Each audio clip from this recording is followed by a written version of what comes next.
কলিযুগ পাবন অবতার শ্রী গৌরাঙ্গ মহাপ্রভুর আজ ইচ্ছা হলো শ্রীধাম বৃন্দাবনের দিকে রওনা হবে। তাই তিনি ক্ষেত্রবাসী সমস্ত বৈষ্ণবদের সঙ্গে আলোচনা করলেন, আমি শ্রীধাম বৃন্দাবন দর্শন করতে যাব।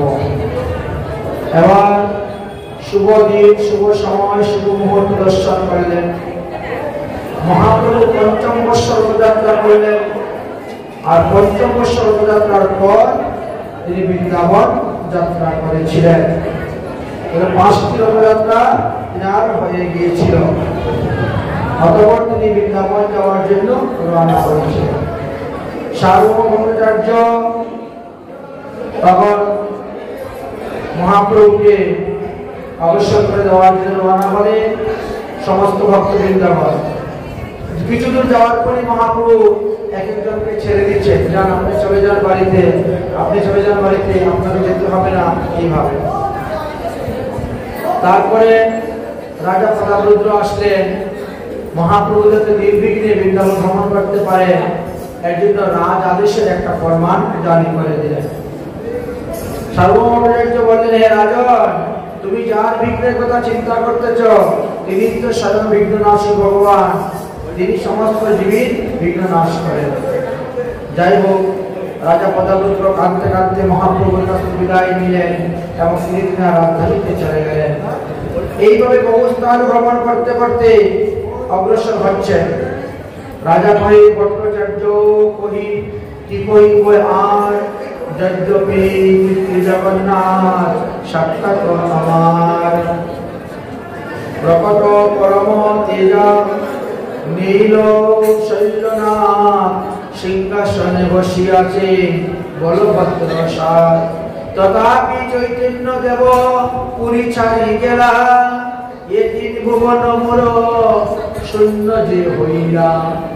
যদিও দারুণ ব্রহ্ম ভগবান জগন্নাথ সিংহাসনে বসে আছেন বলরাম সুভদ্রাকে নিয়ে, তথাপিও আমার কাছে জগন্নাথপুরী শূন্য বলে মনে হচ্ছে। মহাপ্রভু চলে যাচ্ছেন জগন্নাথপুরী থেকে বৃন্দাবনের দিকে। তথাপি চৈতন্য পুরী ছাড়ি গেলা, এ তিন ভুবন মই শূন্য দেখিলা। রাজার গভীর প্রেম গৌর দেখিয়া সার্বভৌম ভট্টাচার্য বিস্মৃত হইলা। মহাপ্রভু তখন রাজা প্রতাপরুদ্রকে ধরে আলিঙ্গন করলেন, বলে, চিন্তা করো না, অল্প দিনের মধ্যে আমি শ্রীধাম বৃন্দাবন দর্শন করে পুনরায় আবার চলে আসব। এদিকে মহাপ্রভু রাস্তা অতিক্রম করতে করতে মহানদীর তীরের মধ্যে উপস্থিত হয়েছেন। নৌকা যুগে তিনি তখন মহানদী পার হবেন, এমন সময় দেখতে পাচ্ছেন গদাধর পণ্ডিত তিনি ওই দিকে যাচ্ছেন। আরে দেখো দেখো দেখো দেখো, এ আমাদের গদাধর না? বলে, হ্যাঁ। বলি, আসতো কেন? আরে গদাধর, এদিকে আসো, এদিকে আসো, তুমি গোপীনাথের সেবা ছেড়ে দিয়ে কেন এসেছ? বললো, আমিও বৃন্দাবনে যাবো। অসম্ভব, তুমি বৃন্দাবন যেতে পারবে না, তুমি না ক্ষেত্র সন্ন্যাসী, তোমার কাজ হয়েছে গোপীনাথের সেবা করা, অতএব তুমি থাকো, গোপীনাথের সেবা করো। তুমি কি আমার সুখ চাও না তোমার সুখ চাও? যদি আমার সুখ চাও তাহলে তুমি নীলাচলে থেকে গোপীনাথের সেবা করো, আর তোমার সুখ চাইলে তুমি যা কিছু তা করতে পারো। কিন্তু একটা কথা মনে রাখো, তুমি যদি গোপীনাথের সেবা ছেড়ে যাও তোমার অপরাধ হইবে। তুমি যদি ত্যাগ করে যাও তোমার অপরাধ হইবে। এইভাবে মহাপ্রভু তাকে বুঝাইলেন, গদাধর পণ্ডিতকে সবাই বুঝাইলেন, আর গদাধর পণ্ডিত আর মহাপ্রভুর সঙ্গে নীলাচল থেকে বৃন্দাবন যেতে পারলেন না। কটক থেকে সেখান থেকেই ফিরে চলে গেলেন। এদিকে মহাপ্রভু মহানন্দী পার হওয়ার পরে তিনি বহু স্থান ভ্রমণ করতে করতে তিনি গিয়ে উপস্থিত হয়েছে এক জঙ্গলের মধ্যে, যেখানে আমাদের পুরীধামের উড়িষ্যার সীমানা শেষ, আর তারপরেতে যমনরাজের অধিকার চলে এসেছে। ওই যমনরাজের অধিকার রাজপুরের পর থেকেই অধিকার। ওখানে গিয়ে যখন নৃত্যগীত করতে শুরু করলেন, যমন রাজা তখন এত কোলাহল শ্রবণ করে তিনি 5 জন মুসলমানকে হিন্দুর বেশে সাজিয়ে পাঠালেন, যাও তো তোমরা গিয়ে দেখো তো এই জঙ্গলের রাস্তা দিয়ে কে কোন আমল করে আসতেছে, তারা কি আমার রাজ্য দখল করার জন্য আসতেছে না যুদ্ধ করার জন্য আসতেছে, যাও। 5 জন গুপ্তচরকে পাঠাইলেন। 5 জন গুপ্তচর যখন আসলেন, মহাপ্রভুকে দর্শন করলেন, মহাপ্রভুর মুখে হরিকথা শ্রবণ করলেন, আর তখন তারাও কৃষ্ণ কৃষ্ণ বলে নৃত্য করতে শুরু করে দিলেন। প্রেমেতে মত্ত হয়ে যবন হরিনাম কীর্তনে মত্ত হয়ে গেল। বেশ কিছুক্ষণ কীর্তন করার পর তারা সেখান থেকে গিয়ে উপস্থিত হলো সেই মুসলমান রাজার কাছে। আর রাজার কাছে গিয়ে তারা সমস্ত ঘটনা তখন খুলে বললেন যে পুরী হইতে আসিয়াছে এক সন্ন্যাসী, জগন্নাথপুরী থেকে এক সন্ন্যাসী এসেছেন, ইনি বৃন্দাবনের দিকে যাবেন। তার মুখে কৃষ্ণ কথা যে শ্রবণ করে সেই তিনার ভক্ত হয়ে যায়। স্বচক্ষে না দেখলে তাহা বুঝতে পারবেন না তিনি এত করুণাময়, এত কৃপাময়। রাজা তখন চিন্তা করলেন কি করবো, আমি দেখবো কি কেমন করে। তখন তিনি সেখান থেকে একটা পত্র লিখলেন রাজা প্রতাপরুদ্রের কাছে, তুমি তো উড়িষ্যার রাজা, তোমার এরিয়ার মধ্যে গিয়ে আমি তোমাদের সন্ন্যাসী শ্রীকৃষ্ণ চৈতন্যদেবকে দেখা করতে চাই। প্রতাপরুদ্র উত্তর দিলেন, আপনি আমার বিপক্ষীয় দেশের রাজা এবং আপনার সঙ্গে আমার যুদ্ধ বিদ্যা সবসময় লেগে আছে। আপনি আমার প্রভুকে দেখতে চান, নিষেধ করতে পারি না, তবে আপনি নিরস্ত্র অবস্থায়, কোনো অস্ত্র নিয়ে আসতে পারবেন না, নিরস্ত্র অবস্থায় 5 জন লোক আপনারা আসতে পারবেন এবং আমাদের হিন্দুদের পোশাক পরে আসতে হবে, মহাপ্রভুর কাছে দেখা করতে হবে, তবে আপনি দেখা করতে পারবেন, আমরা অনুমতি দিতে পারি। সেইভাবে অনুমতি দিলেন। আর তারপরে ওই মুসলমান, জবল মুসলমান, উনি তখন হিন্দুদের বেশ ধারণ করে 5 জন লোককে নিয়ে নিরস্ত্রে খালি পায়ে গিয়েছিলেন মহাপ্রভুকে দর্শন করার জন্য। মহাপ্রভুকে দর্শন করলেন, মহাপ্রভুকে প্রণাম করলেন, আর মহাপ্রভুর মুখে হরিনাম শ্রবণ করতে করতে তিনি নিজেও হরিনামে মত্ত হয়ে গেলেন। আর তখন তিনি নিজে গিয়ে নিজে ধিক্কার দিচ্ছেন। যখন অধীশ্বর তখন কৃষ্ণ কৃষ্ণ বলে নিজেকে নিজে ধিক্কার দিতে লাগিল যে মুসলমানের ঘরে হে বিধাতা, কেন তুমি আমাকে জন্ম দিয়াছ? অধম যবন কুলে কেন জন্ম দিলে?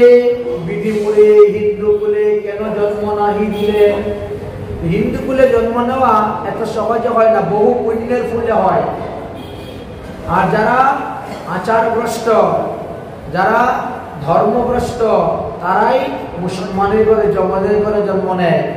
যারা ম্লেচ্ছ কর্ম করে, ম্লেচ্ছ জাতি, যারা ম্লেচ্ছদের মতন চলাফেরা করে, কোনো আচার আচরণ নেই, শৌচ অশৌচ কোনো বিচার নাই, পবিত্র অপবিত্র বিচার নাই, ধর্ম কোনো জ্ঞান নেই, অধর্মকে ধর্ম বলে যারা লাফালাফি করে, তারাই কিন্তু মৃত্যুর পরে যবনকুলে গিয়ে জন্মগ্রহণ করে। এই জন্য বহু পুণ্যের ফলে, বহু জন্মের পুণ্যের ফলে এই সনাতন ধর্মকে জন্মগ্রহণ করা যায়। আর সনাতন জন্ম হলো সমস্ত ধর্মের জননী, সমস্ত ধর্মের গুরু। আর যত ধর্ম আছে সব এই সনাতন ধর্ম হইতে বেরিয়েছে। তাই তিনি নিজেকে ধিক্কার দিলে, মহাপ্রভুকে প্রণাম করলেন, মহাপ্রভুর সঙ্গে তিনি কৃষ্ণ কৃষ্ণ হরি হরি বলে নৃত্য করলেন, কীর্তন করলেন। তারপরে বললেন যে আমি আপনাকে নদী পার করে, এই নদী পার করে দিয়ে আপনাকে রূপনারায়ণ নদী পর্যন্ত পৌঁছিয়ে দেব। কারণ সেই সময়ে ওই নদী থেকে আমাদের হাওড়া পাশেই একটা জায়গা আছে, এই ডায়মন্ড হাওড়ার সন্নিকট হইতে বৃহৎ নদ, আর তার এরিয়া পর্যন্ত এই যমনের অধিকার ছিল। তিনি বলেন আমি নৌকা দিয়ে আপনাদেরকে সেখান থেকে পাঠিয়ে দিব পিছল দ্বারা পর্যন্ত। কারণ এইটুকু রাস্তাটা না খুব ভয়ঙ্কর, চুর দস্যুর মধ্যে আর 2 দেশের রাজাদের মধ্যে গন্ডগোল, যুদ্ধ, যেভাবে আমাদের পাকিস্তানের কাশ্মীরে লেগেই থাকে সবসময়। এইভাবে বলেছেন। তখন এই মুসলমান রাজা তখন কি করলেন, হিন্দু বেশে আসলেন, মহাপ্রভুকে নৌকায় তুললেন, হরিনাম সংকীর্তন করতে করতে তিনি সেখানে পৌঁছিয়ে দিলেন। আর মহাপ্রভুকে বিদায় দিয়ে যখন তিনি যাবেন তখন আর যেতে পারছেন না। মহাপ্রভুর চরণ ধরে বহু কান্নাকাটি করেছিলেন।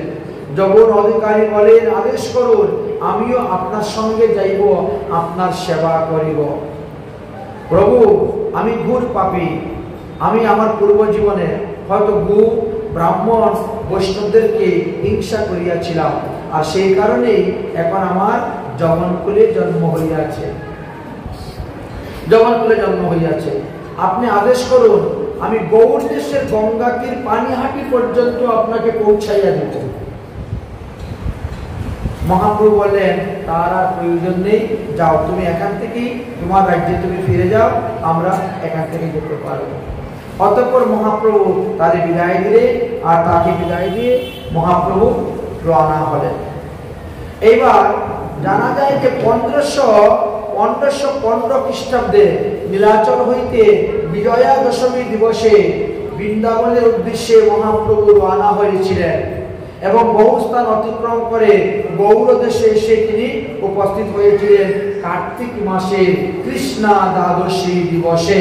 নৌকা যুগে মহাপ্রভু পানিহাটিতে এসে উপস্থিত হলেন। পানিহাটি মানে ওই যে সোদপুর রেল স্টেশন, ওখান থেকে একটু দূরে পানিহাটি স্থান আছে।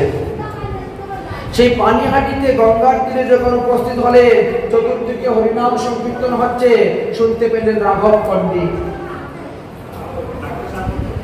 প্রাণনাথ দেখিয়া আসি রাঘব পণ্ডিত দণ্ডবত হইয়া পরিলা পৃথিবীর ধীর করি ধরলেন গৌরাঙ্গ চরণ, আনন্দে রাঘব পণ্ডিত করেন ক্রন্দন। রাঘব পণ্ডিত আনন্দের সহিত মহাপ্রভুকে কিনার গৃহে নিয়ে গেলেন। সেখানে বিশ্রাম করলেন, খাওয়া দাওয়া করলেন, অবস্থান করলেন। রাঘব পণ্ডিতে শুনিছে গৌর সুন্দর গদাধর ধাইয়া আইলেন। ইনি আরেকজন গদাধর, ইনি গদাধর দাস। আর পঞ্চতত্ত্বের মধ্যে যে গদাধর, ইনি গদাধর পণ্ডিত।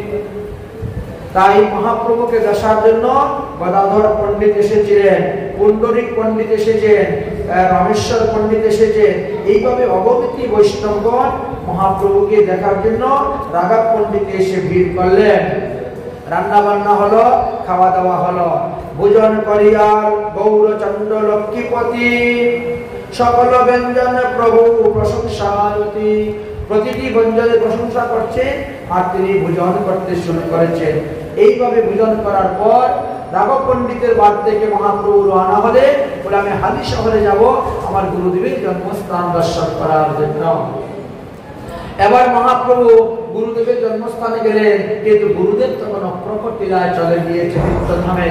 অনেক কান্নাকাটি করলেন, পরে গুরুদেবের জন্মভূমি থেকে কিছু মাটি তুলে নিলেন, এই মাটি দিয়ে আমি তিলক করব, তাহলে গুরুর চরণ যেন আমি পাবো। তো তিনি যখন মাটি নিয়েছেন, তিনার দেখা দেখি সমস্ত ভক্তরা মাটি নিতে নিতে একটা ডুবা তৈরি হয়ে গেল, যার কারণে আজও অবধি এর নাম চৈতন্য ডুবা বলে প্রসিদ্ধ। হালি শহরে চৈতন্য ডুবা এক কথায় বলা হয়। এবার এর প্রাচীন নাম কি ছিল? কুমার ভট্ট। শ্রীবাস পণ্ডিত ওই স্থানে এসেছিলেন এবং শ্রীবাস পণ্ডিত মহাপ্রভুকে দর্শন করলেন। তিনি তো এখানে ছিলেন, বাস করছিলেন। শ্রীবাস বলেন, প্রভু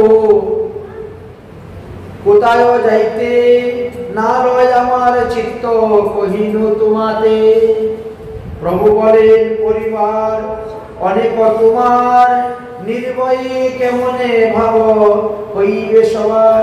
তুমি যদি কোনো কিছু না করো তো সংসার চলবে কেমন করে তোমার।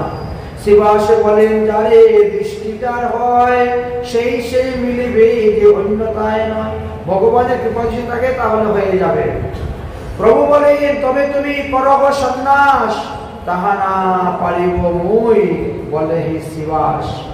মহাপ্রভু শ্রীবাসকে সন্ন্যাস গ্রহণের কথা বলেছিলেন, কিন্তু শ্রীবাস পণ্ডিত বললেন যে না, আমি সন্ন্যাসী হব না, আমি এইভাবেই থাকবো। যাই হোক, এইভাবে শ্রীবাস পণ্ডিতের গৃহে অবস্থান করলেন। পরে ওখান থেকে রওনা হলেন, তখন গেলেন কাছড়াপাড়া। সেন শিবানন্দের বাড়ি, এখনো আছে কাঁচরাপাড়ায়। ওটা আসলে সেন শিবানন্দের বাড়ি নয়, ওটা সেন শিবানন্দের শ্বশুর বাড়ি। সেন শিবানন্দের আদি বাড়ি হলো বাংলাদেশ শ্রীহট জেলার মৌলভীবাজার আদিপাশা নামে গ্রাম। আমি গিয়েছিলাম দর্শন করতে, সেখানে আদি বাড়ি, মূল জন্মস্থান সেইখানে। যাই হোক, মহাপ্রভু কাঁচরাপাড়া সেন শিবানন্দের শ্রীপাঠেও তিনি গেলেন, সেখানে গিয়ে তিনি অবস্থান করলেন, দর্শন করলেন। আর সেখান থেকে রওনা হলে ওই একেবারে বিদ্যানগরে গিয়ে উঠেছেন। হ্যাঁ, একেবারে বিদ্যানগরে গিয়ে উঠেছেন মহাপ্রভু। বিদ্যানগরে গিয়ে বিদ্যানগরের বাচস্পতি বাড়িতে তিনি অবস্থান করলেন। এবার সবাই শুনতে বলল, বাবা মহাপ্রভু এসেছেন। নবদ্বীপের যত ভক্তগণ সবাই মহাপ্রভুকে দেখার জন্য এসেছেন। সবাই তখন মহাপ্রভুকে দেখার জন্য আসছেন, মহাপ্রভুর কৃপা লাভ করার জন্য এসেছেন। আচ্ছা, যারা আগে মহাপ্রভুর নিন্দা করত, যারা আগে মহাপ্রভুকে নিয়ে পরিহাস করত, উপহাস করত, আজ কিন্তু তারাও মহাপ্রভুকে দেখার জন্য এসেছে। আর এসে মহাপ্রভুর চরণ করে ক্ষমা ভিক্ষা চাচ্ছেন। চাপাল গোপালের কথা আমরা আগে বলেছিলাম, যে চাপাল গোপাল শিবাস পণ্ডিতের ঘরে দরজার সামনে পাঠার মাথা রেখে দিয়েছিল, মদের বোতল রেখে দিয়েছিল, সেই চাপাল গোপালের কুষ্ঠরোগ হয়ে গেছিল। কুষ্ঠরোগ থেকে মুক্তির কোনো উপায় পান নাই। তখন কিছু কালী সাধক লোক বলল যে তুমি চলে যাও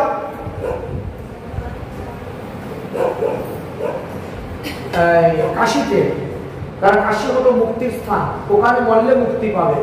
কিন্তু কাশীতে আসার পরেও তার মুক্তি হলো না। মহাদেব বললেন, যাও তুমি কি মহাপ্রভুর চরণে ক্ষমা ভিক্ষা চাও, তবে তোমার মুক্তি হবে। আজ সেই চাপাল গোপালও আসলো মহাপ্রভুর চরণে ক্ষমা চাইবার জন্য। চাপাল গোপাল আসলেন। যে সমস্ত লোকগণ মহাপ্রভু নিন্দা করতেন, সনাতন ধর্মের নিন্দা করতেন, বৈষ্ণব নিন্দা করতেন, আর সবাই মহাপ্রভুর চরণে এসে পরে ক্ষমা ভিক্ষা চাচ্ছেন। আর নিজেদের জীবনের কাহিনীর কথা স্মরণ করে নিজেদেরকে নিজেরা ধিক্কার দিচ্ছেন। আসলে আমরা এখন বুঝতে পারছি না, আমাদের যখন বয়স 70 বছর 80 বছর হবে, বিছনায় পড়ব, তখন কিন্তু আমরা হায় হায় করবো, হায় হায় যৌবনে কেন হরি ভজন করলাম না, এই বৃদ্ধ বয়সে কেন ভজন করতে আসলাম। কারণ যৌবন যখন ধন উপার্জন হইনু বিপুল কামি, যৌবন যখন ধন উপার্জন হইনু বিপুল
চলো হইল গতি আমার চলো হইল আসিয়া গেল আমারে আসিয়া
তাই এখন থেকে আমি জানিয়ে রাখছি, হে গৌর হরি, তুমি অন্তিম কালে আমায় দিও না ফাঁকি, যাতে মৃত্যুর সময় আমি তোমার নাম উচ্চারণ করি, তোমার কথা স্মরণ করতে পারি, তোমার চিন্তা করতে পারি, পরে যেন আমি মরতে পারি। মহাপ্রভু তখন বললেন, চাপাল গোপাল, তুমি তো আমার কাছে অপরাধ করো নাই, তুমি শ্রীবাস পণ্ডিতের কাছে অপরাধ করেছো, তো আমি তো তোমাকে ক্ষমা করতে পারবো না, উপদেশ দিতে পারি। যার কাছে হবে, যার অপরাধ, তার কাছে কি ক্ষমা চাইতে হয়, সে যদি ক্ষমা করে তাহলেই তুমি মুক্ত হয়ে যাবে। যাও শ্রীবাস পণ্ডিতের কাছে ক্ষমা চাও, যে যে বৈষ্ণবের নিকটে তুমি অপরাধ করেছো তাদের কাছে ক্ষমা চাও। যে মুখ দিয়ে তুমি সারা জীবন বৈষ্ণবের নিন্দা করে গিয়েছো, আর সেই মুখ দিয়ে তুমি বৈষ্ণব বন্দনা করো, বৈষ্ণব স্তুতি করো, বৈষ্ণব প্রণাম করো, যতদিন পৃথিবীতে জীবিত আছো ততদিনই বৈষ্ণব বন্দনা করে যাও, তোমার মঙ্গল হইবে। মহাপ্রভু তখন তাকে হরিনাম উপদেশ দিলেন, হরিনাম দীক্ষা দিলেন, আর তার নাম দিলেন আজকে থেকে তোমার নাম হলো দেবকী নন্দন। চাপাল গোপালের নাম পরিবর্তন করে মহাপ্রভু তাকে নাম দিলেন দেবকী নন্দন। আর সেই দেবকী নন্দন তখন এই বৈষ্ণব বন্দনা গান রচনা করেছেন। বৃন্দাবনবাসী যত বৈষ্ণবের বন, প্রথমে বন্দনা করি সবার চরণ। নীলাচলবাসী যত মহাপ্রভুর গণ, ভূমিতে পড়িয়া পন্থী সবার চরণ। নবদ্বীপবাসী যত মহাপ্রভুর ভক্ত, সবার চরণবন্দী হইয়া অনুরক্ত।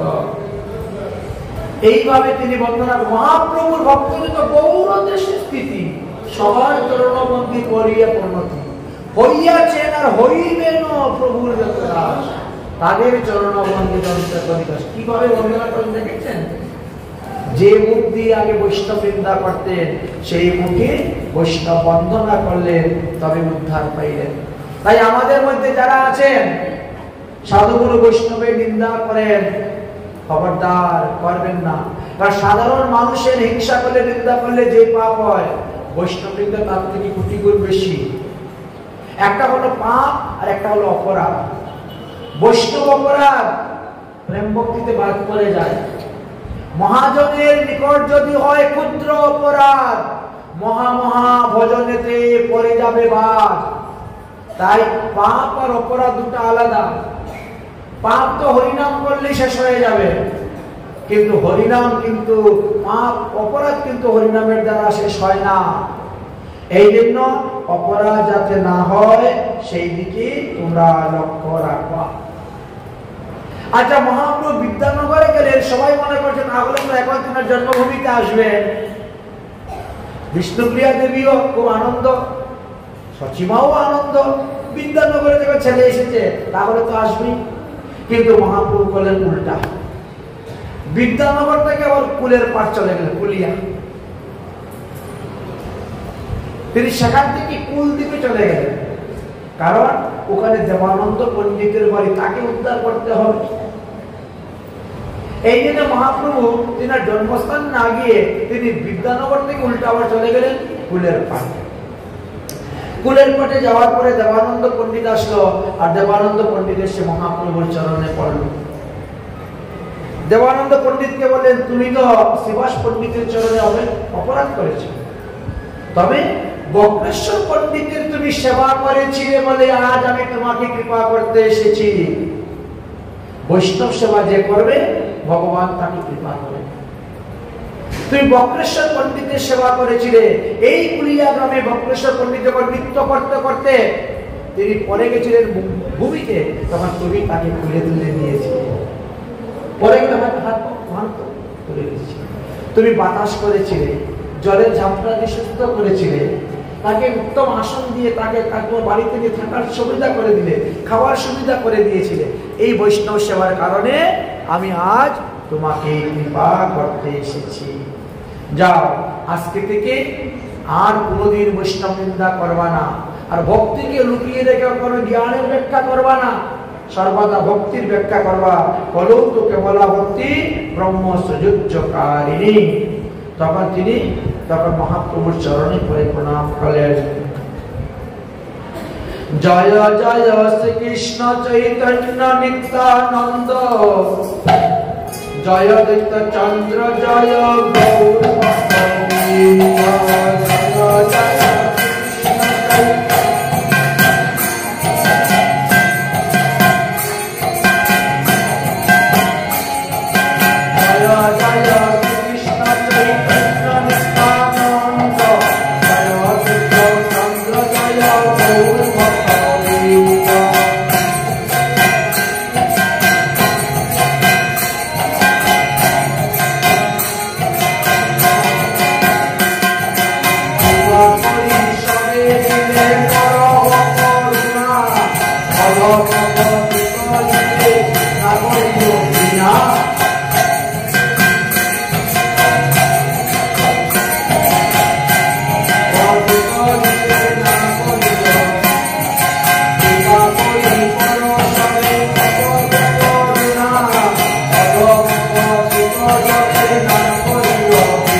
বললেন, শিবাস পণ্ডিত স্থানে আছে অপরাধ, তথা যাহ অতীব যদি করিবে প্রসাদ, তবে তোমার হইবে পাপ বিমোচন, যদি পুনর হইছে পাপ আর নাহি করো কদাচর। যা করেছো যতদিন জীবিত থাকো আর কোনদিন পাপ করিও না। তবে বিপ্র আইলা শিবাসের স্মরণ, তাহার কৃপায় হইল তাহার পাপ বিমোচন। আচ্ছা, সাতকুলিয়া বা পাহাড়পুর বা কুলিয়াদি, কুলের পাট, এই সমস্ত জায়গায় মহাপ্রভু 7 দিন অবস্থান করলেন, করে সবাইকে প্রেম দান করলেন। 7 দিনে রহিয়া তা লোক নিস্তারিয়া, সব অপরাধী গণে অপরাধীর ক্ষমাইয়া। তাই যারা সাতকুলিয়া পরিক্রমা করতে যান, ওখানে গিয়ে সমুদ্রের তীরে এই নদীর পারে গড়াগড়ি করেন, কারণ ওখানে দেবানন্দের অপরাধ গঞ্জন হয়েছিল। যাই নবদ্বীপে 9টা দ্বীপ পরিক্রমার সময় যখন কুলের পার যাওয়া হয়, কুলদ্বীপ, তখন সেখানে ঘোরাঘুরি করা হয়, গঙ্গা স্নান করা হয়, তারপরে নৌকায় বসে সমুদ্রগড় যাওয়া হয়, ঋতুদ্বীপে গমন করা হয়ে থাকে।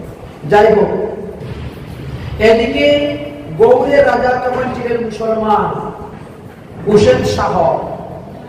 গৌড়ের রাজা তখন ছিলেন তিনি মুসলমান, হুসেন শাহ। তিনি তখন চিন্তা করলেন, কে এত কীর্তন করে ঘুরে বেড়াচ্ছে, ব্যাপার কি দেখো তো। তখন তিনি কতুয়ালকে পাঠাইলেন, নাম ছিল তার কেশব ছত্রী, যাও তো দেখে আসো। তিনি মহাপ্রভুকে দেখে দণ্ডবত প্রণাম করে চিন্তা করলেন, মুসলমান রাজা, তাকে তো আসল কথা বলা ঠিক হবে না। তাই তিনি কথাটাকে গোপন করে দিলেন।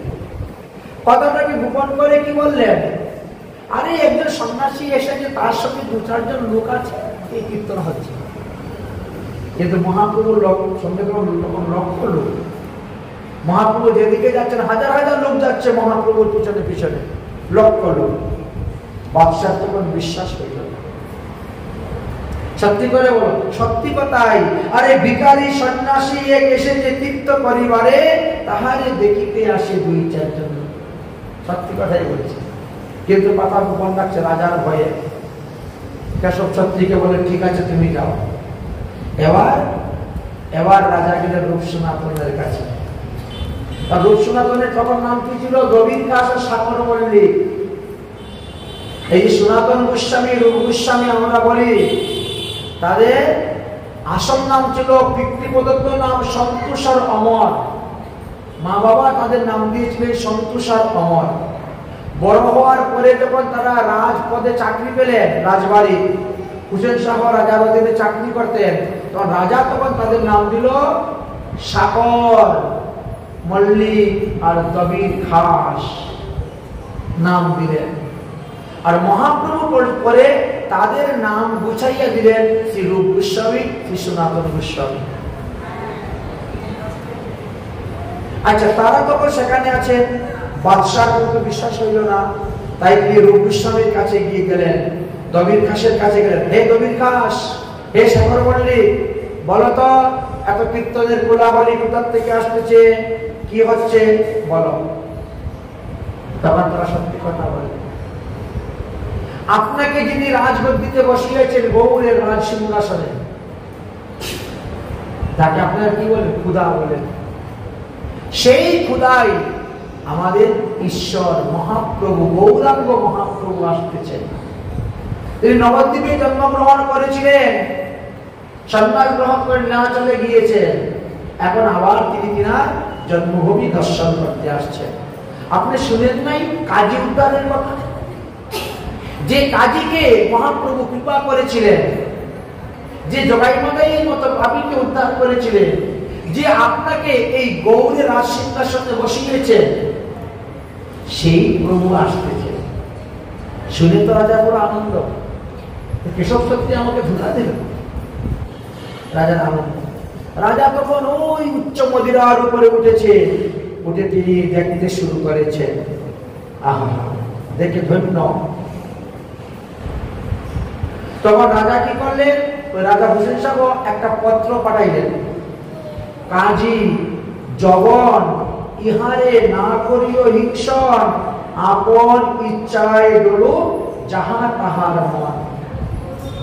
হুসেন শাহ একটা পত্র দিলেন, দিয়ে একটা রাজ আদেশ,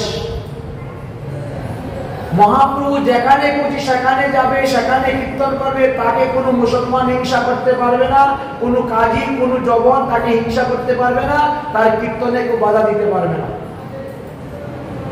পরিষ্কার রাজাজ্ঞা ফরমান জারি করে দিলেন। মহাপ্রভু মনের আনন্দে কীর্তন করতে করতে রামকেলি গ্রামেতে গিয়ে উপস্থিত হয়েছে। কোথায়? মালদা। দেখ ওখান থেকে উল্টে চলে গেলেন, আবার নবদ্বীপে ঢুকলেন না, চলে গেলেন রামকেলি গ্রাম। কোথায়? মালদা চলে গেলেন। আচ্ছা, মালদা রামকেলি গ্রামে গিয়ে উপস্থিত হয়েছে। রাত্রিবেলা এই রূপ সনাতন ছদ্মবেশ ধারণ করে মহাপ্রভুকে দর্শন করার জন্য গিয়েছে। এটা তো রাজপণ্ডিত, রাজার মন্ত্রী, তো ছদ্মবেশ ধারণ করে অতি গোপনে গভীর রাত্রে গিয়েছে মহাপ্রভুকে দর্শন করার জন্য। মহাপ্রভু তো সারা রাত্রি বসে ঘড়ি কথা বলেন, ইষ্টবৃষ্টি, বুঝেছেন? আর তিনার সঙ্গে যারা ছিল ভক্ত, তাদের হলো আহারের নিদ্রার কোনো চিন্তাই নেই। আমাদের তো সব চিন্তা আছে। এরা সংসার ছেড়ে দিয়েছে, কৃষ্ণের সংসার নিয়ে বসে আছে। এই অবস্থা। রূপ সনাতন দূর হইতে দণ্ডবতে প্রণাম করলেন। ইহা আইসো, ইহা আইসো, আসছেন। রূপ সনাতনের মধ্যে কত বড় দৈন্য ছিল। নিচ জাতি নিচ সঙ্গী করি নিচ কাজ, তোমার অগ্রেতে প্রভু কহিতে বসিলাজ। আসলে কিন্তু রূপ সনাতন নিচ জাতি ছিলেন না, আর উচ্চ জাতি ব্রাহ্মণ কুলে জন্মগ্রহণ করেছেন। তাদের বংশধরগণ কর্ণাটকের রাজা ছিলেন। তিনাদের আদি পুরুষ পূর্বপুরুষ যিনি ছিলেন, তিনিও গুরুগিরি করেছেন, বহু শিষ্য তিনার ছিল। পরবর্তী সময়ে তারা এসেছিলেন এখানে।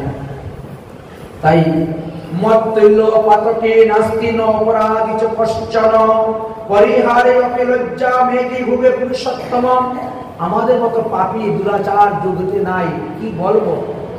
জগাই নদাই হইতো কোটি কোটি গুণ, অদম পতিত আমরা পাপী অভাজন। অতএব আপনার চরণ স্পর্শ করব সেই সাহস আমাদের নাই। তাই দূর হইতে দণ্ডবত প্রণাম করলাম, দূর হইতে দণ্ডবত প্রণাম করলাম। আপনি ওখান থেকে কৃপা করুন, তাতেই হবে। কারণ ম্লেচ্ছ জাতি ম্লেচ্ছ সঙ্গী পরিম্লেচ্ছ কর্ম গু ব্রাহ্মণ হিংসুক সঙ্গে চলাই মোর ধর্ম। যে রাজা হুসেন শাহ মুসলমান গু হত্যা করে, ব্রাহ্মণ দেখতে পারে না, বৈষ্ণব দেখতে পারে না, হিন্দু রাজাদের রাজত্ব লুট করে নিয়ে আসে, কর না দিতে পারলে ধরে তাকে জেলে ভরে শাস্তি দেন, ওই রকম হিংসু লোকের সঙ্গে আমাদেরকে বাস করতে হচ্ছে, থাকতে হচ্ছে, চলতে হচ্ছে, উঠা বসা করতে হচ্ছে। কত বড় অপবিত্র আমাদের দেহ, কেমন করে আমরা আপনাকে প্রণাম করব? তাই দূর হইতে দণ্ডবত প্রণাম করতেছে। আর আমাদের লোক সবাই মনে করে পায়ে ধরে প্রণাম করলেই লাভ। আরে বাবা, পায়খানা প্রস্রাব করে জল নেয় না, পায়খানা করে কাপড় ছাড়ে না, তারা চলে আসে বিবাহ শাসনে পায়ে ধরে প্রণাম করার জন্য। নিজেদের ভাবা উচিত, চিন্তা করা উচিত, তুমি কতটুকু পবিত্র আছো। এই বিবাহ শাসনটা কত পবিত্র, পবিত্র বস্তুকে পবিত্র করার জন্য আসতেছ। মাছ ভাত খাইয়ে পেট ভরে চলে আসছো, পেটের ভিতরে এখনো হজমই হয়নি মাছ, মরা মরা তো ফুটতেছে পেটের ভিতরে এখনো, আর চলে আসতেছ বিবাহ শাসনে, ওখানে এসে চরণ ধরে প্রণাম করবা। এগুলো শিক্ষণীয় বিষয়। দূর হইতে প্রণাম করলেও কৃপা পাবে, চরণ ধরে কৃপা করলে কৃপা পাওয়া যায় না। যদি যার চরণ ধরে সে দুঃখ পায়।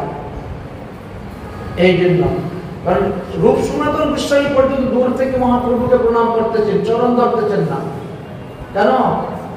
নিচ জাতি নিচ সঙ্গী করি নিচ কাজ। আমি কি ভালো কাজ করতেছি? খারাপ কাজ করতেছি, জঘন্য কাজ করতেছি। নিজে একাদশী থাকতেছি, ছেলে মেয়ের জন্য ভাত রান্না করে দিয়ে আসতেছি, স্বামীর জন্য ভাত রান্না করে দিয়ে আসতেছি। ভালো কাজ করতেছি না? এই সংসার ভূতের সংসার। ভূতের সেবা করতেছেন, ওরা কৃষ্ণের সংসার নয়। এই জন্য এখানে বলছেন বাস্তবে তিনি ম্লেচ্ছ নয় রূপ সনাতন, কিন্তু নিজের দৈন্যতা অনুসারে বলছেন ম্লেচ্ছ জাতি, ম্লেচ্ছ সঙ্গী, পরিম্লেচ্ছ কর্ম। তোমার সামনে কি বলবো? কু বিষয় বিষ্ঠা গর্তের মধ্যে পড়ে আছি। বিষয়কে বলছেন এটা বিষ্ঠার গর্ত। এই যে আমরা বিষয় সংসার, বিষয় বলছেন বিষ্ঠার গর্তের মধ্যে পড়ে আছি। অতএব প্রভু আপনি এসেছেন আমাদেরকে উদ্ধার করার জন্য, আপনি পতিত পাবন কৃপা করে আমাদেরকে উদ্ধার করুন। মহাপ্রভু তখন কি বলছেন? উত্তম হইয়া হীন করি মানো আপনারে, অচিরে কৃষ্ণ তোমায় করিবে উদ্ধারে। উত্তম হইয়াও যদি কেউ নিজেকে অদম বলে মনে করে, তাহলেই ভগবান তাকে উদ্ধার করেন। বলেছেন তাহলে অবশ্যই তোমাদেরকে উদ্ধার করবে। তোমাদের মধ্যে দৈন্য ভাব আছে, অহংকার নাই, অভিমান নাই, দৈন্য ভাব আছে। বলেছেন এই জন্য অত জোর করে কিছু নিলে লাভ হয় না। প্রেমের সহিত যা পাবেন তাই লাভ। এক ব্যবসায় দিন দিন খালি ডাউন হয়ে যাচ্ছে, মাথা খারাপ, সংসার চালাবো কেমন করে, ব্যবসা ভালো নয়। এক সাধু বাবার কাছে গিয়েছে, সাধু বাবা আমার ব্যবসাটা না ভালো চলতেছে না, কি করলে একটু ব্যবসা ভালো চলবে আপনি বলেন না। সাধু বাবা তখন কি করবে? উনি ওই মাথার শিকা বানতে গিয়ে দুটা চুল হাতের মধ্যে চলে আসছে, না এই দুই চুল নিয়ে যা। বলেছেন যা এই দুই চুল নিয়ে যা, এইটা নিয়ে তোর কেশ বাক্সের মধ্যে রেখে দিতে, ব্যবসা ভালো হবে। আচ্ছা সত্যি দেখা যায় ও বিশ্বাস নিয়ে গেছে, তো নিয়ে গিয়ে যখন দিয়েছে ব্যবসা তো ভালো হয়ে গেছে। কিছুদিনের মধ্যে ঋণ শেষ হয়ে গেছে, পাঁচ ভালো। ওর এক বন্ধু আসছে আরো ব্যবসায়ী, বলছে ভাই তুমি তো ব্যবসা করে ডাউন খেয়েছিলে, মাই খেয়েছিলে, এখন ব্যবসা করলো কেমন করে? বলে ওই সাধু বাবা আর কি পায়, সাধু বাবা দু কাটা চুল দিয়েছিল মাথা, আর ওইটা একটু হয়ে গেছে। ওই ব্যক্তি এখন গিয়ে বলছে সাধু বাবা তোমার দুটা চুল দাও। সাধু বাবা তো দেয় না, সাধু বাবাকে ধরে মাটির মধ্যে ফেলে মাথা ধরে ছিঁড়ে চলে গেছে, নিয়ে একবার ক্যাশ বাক্সের মধ্যে রেখে দিয়েছে। রাত্রিবেলা দোকানে আগুন লেগে সব করে ছাই হয়ে গেছে। লাভ করতে যাচ্ছে, জোর করে নিয়ে লাভ করলে হবে না। সাধু যদি মনের আনন্দে প্রেমের সহিত কিন্তু দান করে, সেটাই লাভ। এটাই হলো প্রমাণ, সেটাই লাভ হয়ে গেল। তাই বলছেন তোমার যখন দৈন্যতা আছে ভিতরে, অবশ্যই একদিন না একদিন তোমাকে কৃপা করবে। সেই দিন মহাপ্রভু তাদেরকে হরিনাম দীক্ষা দিলে, প্রদান করলে, করে বললে আজকে থেকে তোমাদের নাম শ্রী রূপ আর সনাতন আমি রেখে গেলাম। এই যে রূপ সনাতন নাম। তারপরে বললে তোমরা সুযোগ পাইলে এখান থেকে বৃন্দাবন যাও, তোমাদেরকে দিয়ে আমি অনেক কাজ সাধন করব। আমি বৃন্দাবন যাচ্ছি, আমি এখন একটু গৌরমণ্ডল ভ্রমণ করব, গৌরমণ্ডল ভ্রমণ করে একটু বৃন্দাবন যাইব। আর এর মধ্যে তোমরাও রাজকার্য ছেড়ে দিয়ে বৃন্দাবনে যাওয়ার জন্য রওনা হও। যদি পারো কাশীতে আমার সঙ্গে দেখা করো, বা যদি পারো প্রয়াগে এসে আমার সঙ্গে দেখা করো, তাহলে ভালোই হবে। এইভাবে কথা দিয়ে মহাপ্রভু তখন রওনা হলেন। তারা বলছেন তাহলে আমরা ভজন করবো কিভাবে? বলে প্রণবেশ নানারি। ভজন কিভাবে করবেন? পুরো মেয়ের যদি নতুন বিবাহ হয় তো বিয়ে হলে শ্বশুর বাড়ি যায়, তো শ্বশুর বাড়ি গেলে সমস্ত কাজকর্ম করে আর চিন্তা করে কার? স্বামীর চিন্তা করে। নতুন বলতো ও কিন্তু শ্বশুরে যা বলবে তাও কাজ করে দিবে, শাশুড়ি যা বলবে তাও কাজ করবে, রান্না বান্না, ঘর ধোয়া, মোচা পূজা সব করবে, চিন্তা সবসময় স্বামী। ঠিক তেমনি ভাবে তুমিও গৃহ থেকে তোমার গৃহের কাজ করো আর চিন্তা করবে ভগবান ঈশ্বরে, অচিরাত ঈশ্বর তোমায় করিবে উদ্ধার।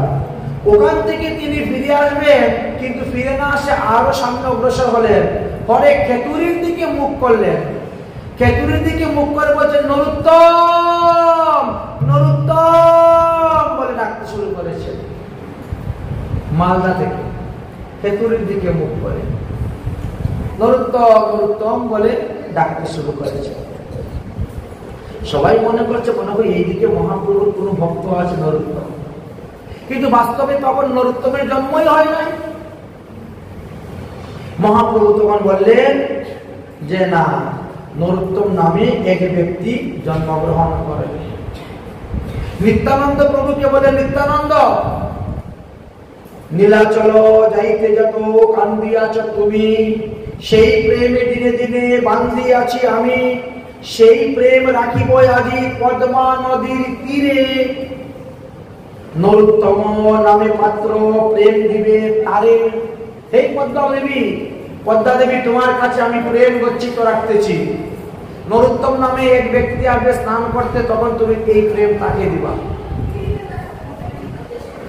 পদ্মাবতী বলেন, কেমনে জানিব আমি কার নাম নরোত্তম? প্রেমে জন্ম হবে তার কামাবিদ্যমান, এখানে রাখিয়া গেলাম প্রেম পদ্মাবতীর স্থান। পদ্মাবতী বলিলেন, কেমনে আমি জানিব কার নাম নরোত্তম? বলে, শুনো, যাহার পরশে তুমি অধিক চলিবা, সেই নরোত্তম দাস ঠাকুর তারে প্রেম দিবা। বলছেন, যেদিন তোমার নদীর মধ্যে জোয়ার ভাটা হবে, এমন এক বৈষ্ণব আসবে, এসে স্নান করবে, আর স্নান করার সঙ্গে সঙ্গেই তোমার নদীতে জোয়ার ভাটা শুরু হয়ে যাবে, ঢেউ খেলা শুরু হয়ে যাবে। তুমি বুঝবে ওই ব্যক্তি হলো নরোত্তম দাস ঠাকুর, তখন তাকে তুমি প্রেম দিবা। এই বলে পদ্মাবতীর কাছে প্রেম দিলেন। প্রেম দেওয়ার পরে মহাপ্রভু বললেন যে না, এখন আর কোথায় যাব না, চলো সোজা শান্তিপুর। সেখান থেকে রওনা হলে হয়ে শান্তিপুরে আসলেন। শান্তিপুরে আসলেন, আসার পরে এবার মহাপ্রভুকে দর্শন করার জন্য সব ভক্তবৃন্দগণ আসতে শুরু হয়েছে। গৌরীদাস পণ্ডিত পর্যন্ত মহাপ্রভুকে দর্শন করতে গিয়েছে, একে একে সমস্ত প্রভু ভক্তগণ দর্শন করতে গিয়েছে। গৌরীদাস পণ্ডিত মহাপ্রভু নিত্যানন্দ প্রভুকে আহ্বান করলেন, চলুন আমাদের বাড়িতে একটু থাকবেন। আবার সেখান থেকে আসলেন কালনা, শান্তিপুর থেকে কালনাতে গেলেন। কালনাতে গৌরীদাস পণ্ডিতের বাড়িতে গেলেন, রান্না বান্না হলো, খাওয়া দাওয়া হলো। গৌরীদাস পণ্ডিত বলছে, আপনারা দুজন কৃপা করে আমার মন্দিরে থাকুন। ঠিক আছে, থাকবো। এই বলে মহাপ্রভু আর নিত্যানন্দ প্রভু মন্দিরের ভিতরে গেলেন। গিয়ে যেই দাঁড়িয়েছেন, এমনি মূর্তি হয়ে গেছেন, মানুষ থেকে মূর্তি হয়ে গেছে, মূর্তি হয়ে দাঁড়িয়ে গেলেন। এখন গৌরীদাস তো প্রসন্ন, বাবা, তাহলে তো আমি মহাপ্রভুকে সেবা করবো। মনে দণ্ডবত প্রণাম করছে, এখন দেখেন গৌর নিতে চলে যাচ্ছে। আরে প্রভু চলে যাচ্ছেন বলে মূর্তি তো আছে, আমরা চলে যাচ্ছি কিন্তু আমাদের মূর্তি তো আছে। বলে না, মূর্তি সেবা করতে চাই না, আপনাদের সেবা করতে। ঠিক আছে, তাহলে আমরা দুজন থাকলাম। ওই মূর্তি দুইটা হাঁটতে শুরু করে দিয়েছে। এবার কি করবে? এদেরকে আটকাইলে ওরা হেঁটে চলে যায়, ওদেরকে আটকাইলে এরা হেঁটে চলে যায়। কে মূর্তি আর কে সচ্চা ভগবান বুঝা বড় মুশকিল। এই জন্য ওখানেও এখন পর্যন্ত জনক দর্শন হয়। মহাপ্রভু যে নৌকা বেয়ে এসেছিলেন, সেই বইটা ওনাকে দিয়েছিলেন বলিহত জীবকে উদ্ধার করার জন্য। মহাপ্রভুর হস্তলিখিত গীতা সেখানে আছে, ভাগবত আছে, দর্শনীয়। যাই হোক, এইভাবে অপূর্ব লীলা করলেন সেখানে লীলা করার পরে এবার ভাবলেন যে এবার আর একটু অগ্রসর হব। আর একটু অগ্রসর হলেন, তখন গেলেন কি অগ্রদ্বীপ। মহাপ্রভু অগ্রদ্বীপে যাওয়ার পরে ওখানে রান্না বান্না খাওয়া দাওয়া খুব বেশি হলো। এমন ভোজন হয়েছে, প্রভু বলছেন একটু মুখ শুদ্ধি চাই, একটু হর্তকি না খেলে হজম হবে না, খাওয়া দাওয়াটা বেশি হয়ে গেছে। গোবিন্দ ঘোষ একটা হর্তকি নিয়ে আসো তো। গোবিন্দ ঘোষ ছুটে গিয়েছে গ্রামের মধ্যে, কারো বাড়ি হর্তকি থাকলে যেহেতু একটা হর্তকি মহাপ্রভু সেবার জন্য দিব, মানে এক মহিলা 5-7টা হর্তকি দিয়ে দিয়েছে, নাও মহাপ্রভু সেবার জন্য। হর্তকি এনে শর্তা দিয়ে কেটে অর্ধেকটা মহাপ্রভুকে দিয়েছেন, বাকিটা কাপড়ের কোনার মধ্যে বেঁধে রেখে দিয়েছেন। পরের দিন মহাপ্রভু আবার উৎসব পঙ্গত হচ্ছে, খাওয়া দাওয়া হয়েছে। বলছে, গোবিন্দ একটু হর্তকি পেলে ভালো হয়, মুখ শুদ্ধি করে দিন না। আরে কালকে যখন তোমার কাছে চাইলাম, তুমি 1 ঘন্টা পরে এনে দিলে, আর আজকে চাওয়ার সঙ্গে সঙ্গে 1 মিনিটের মধ্যে দিয়ে দিলে। বলে কেন কাপড়ে পুটলা করে রেখে দিয়েছি। বলে বাবা তোমার এখানে সঞ্চয় বুদ্ধি গেল না? হ্যাঁ, আমার সঙ্গে চলতে গেলে সঞ্চয় বুদ্ধি থাকবে না। তাহলে এখানেই থাকো, বাড়িঘর করো, বিয়ে করো, সংসার করো, সঞ্চয় খুব করো, খুব সঞ্চয় করো, আমার সঙ্গে আর যেতে পারবা না। ত্যাগ করে দিল মহাপ্রভু। সেই থেকে গোবিন্দ ঘোষ সেই স্থানে পরে রইলেন। সমস্ত ভক্তগণ অনেক চরণে পরে আকুতি মিনতি করলেন, অনেক অপরাধ হয়েছে, এবারের মতো ছেড়ে দাও, এবারের মতো ছেড়ে দাও। ভগবান মহাপ্রভু বললেন যে আমি কাউকে সঙ্গে নিয়ে কৃপা করি আর কাউকে ত্যাগ করে কৃপা করি, কাউকে দিয়ে কৃপা করি, কাউকে নিয়ে কৃপা করি। গোবিন্দ ঘোষ তুমি একাই থাকো, তোমাকে দিয়ে আমি একে লীলার প্রকাশ করব। মহাপ্রভু চলে গেলেন গোবিন্দ ঘোষকে ছেড়ে দিয়ে। রাত্রিবেলা স্বপ্নে দেখালেন গোবিন্দ ঘোষ তুমি গঙ্গার যে ঘাটে গিয়ে স্নান করো, ওই ঘাটে দিয়ে একটা পাথর মিশে আসবে, ওই পাথরটাকে তুমি নিয়ে আসি ঘরের মধ্যে যত্ন করে রেখে দিও, আমি আসবো কিছুদিন পরে। সত্যিই মহাপ্রভু করে আসছিলেন এবং সেই পাথর থেকে গোপীনাথ বিগ্রহ তৈরি করে মহাপ্রভু নিজে বিগ্রহ প্রতিষ্ঠা করে দিয়েছিলেন। এই গোবিন্দ ঘোষ সেই বিগ্রহ সেবা করেছিলেন, বিগ্রহকে তিনি বাৎসল্য প্রেমে সেবা করতেন। আর পরবর্তী সময়ে ভগবান গোপীনাথ যার মৃত্যুর পরে তার শ্রাদ্ধ করেছিলেন। আমরা অতি সংক্ষেপে বলতে হবে, কারণ আর একদিন মাত্র আমাদের পাঠের বিষয় আছে, 6 দিন হয়ে গেছে। সপ্তম দিবসে আমাদের পাঠ বিশ্রাম হয়ে যাবে, আগামী হইল পাঠ বিশ্রাম। যাই হোক, অতঃপর মহাপ্রভু তিনার জন্মভূমি দর্শন করার জন্য গেলেন। সংক্ষেপে চলে আসলাম। কিন্তু মহাপ্রভু তিনার জন্মভূমি দর্শন করার জন্য গিয়েছেন। যখন জন্মভূমি দর্শন করার জন্য গিয়েছেন, তখন বিষ্ণুপ্রিয়া লম্বা ঘুমটা টেনে এবার মহাপ্রভুকে প্রণাম করতে এসেছেন। মহাপ্রভুকে যখন প্রণাম করতে এসেছেন, তখন মহাপ্রভু জিজ্ঞাসা করলেন, কে তুমি? তুমি কেন কাঁদতেছ? তোমার কিসের অভাব? বুঝতে পারেন নাই, চিনতে পারেন নাই, মুক্ত দেখেন নাই। নয়ন জল হইতে মিলয়ে জল কি করিল সখী, সেইখানে কাঁদতে শুরু করেছে। বলো তুমি কি চাও, তুমি কেন কান্না করতেছ? বিষ্ণুপ্রিয়া তো চুপ হয়ে আছেন। আবার মহাপ্রভু জিজ্ঞাসা করছেন, তখন বললেন যে আপনার চরণ পাদুকা চাই। বিষ্ণুপ্রিয়া তখন মহাপ্রভুর কাছে বললেন যে আপনার চরণ পাদুকা চাই। মহাপ্রভু তখন বিষ্ণুপ্রিয়াকে সেই চরণ পাদুকা দিয়ে দিলেন, চরণ পাদুকা দিলেন।